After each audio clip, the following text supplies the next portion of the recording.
दोस्तों, इंग्लिश सीखो चैनल में आपका स्वागत है। मैं हूं कृष। आज हम इंग्लिश रीडिंग की प्रैक्टिस करेंगे और इस स्टोरी का इंग्लिश टू हिंदी ट्रांसलेशन भी जानेंगे। आज की हमारी स्टोरी का नाम है द ब्रेव हंटर, मतलब बहादुर शिकारी।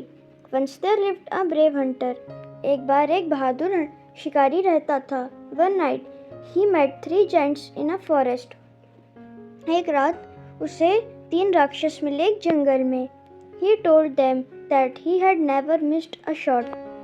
उन्होंने उस शिकारी ने उन राक्षस को बताया कि उसका निशाना आज तक कभी नहीं चूका है। The giants wanted him to get the princess who lived in a castle outside the forest. राक्षस चाहते थे कि वह शिकारी उनके लिए राजकुमारी को ले आए जो कि जंगल के बाहर एक महल में रहती थी।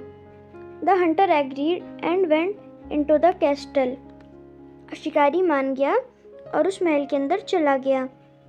Without disturbing anyone, he picked up a sword and returned to the forest.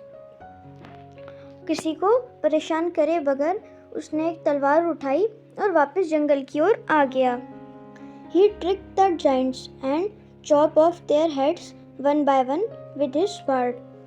उसने उन राक्षसों को अपने जाल में फंसाकर किसी तरह बेवकूफ़ बनाया और उनके गर्दन को एक एक करके काट दिया अपनी तलवार से। The king heard and proclaimed. राजा को यह बात पता चली और उसने घोषणा कर दी, whoever killed the giants will marry my daughter, कि जिसने भी उन राक्षसों को मारा है वो मेरी बेटी से शादी करेगा। But the princess did not want to marry just anyone and left the palace.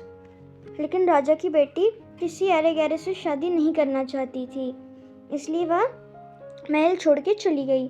She started living in अ हट इन द फॉरेस्ट। वह एक जंगल में जाकर एक झोपड़ी में रहने लगी। One day the hunter was passing by. एक दिन शिकारी वहां से गुजर रहा था। The princess recognised her father's sword. और राजकुमारी ने अपने पिता की तलवार पहचान ली।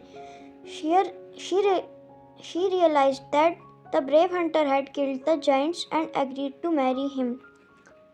उसे आभास हुआ कि उस बहादुर शिकारी ने ही राक्षसों को मारा है और वह उस शिकारी से शादी करने के लिए तैयार हो गई। The two were soon married and lived happily ever after. दोनों की शादी हो गई और उसके बाद से दोनों खुशी खुशी रहने लगे। दोस्तों, उम्मीद है आपको इस स्टोरी का ट्रांसलेशन समझ आया होगा। मिलते हैं आपसे अगली इंग्लिश रीडिंग प्रैक्टिस की क्लास में। प्लीज़ लाइक सब्सक्राइब इंग्लिश सीखो चैनल।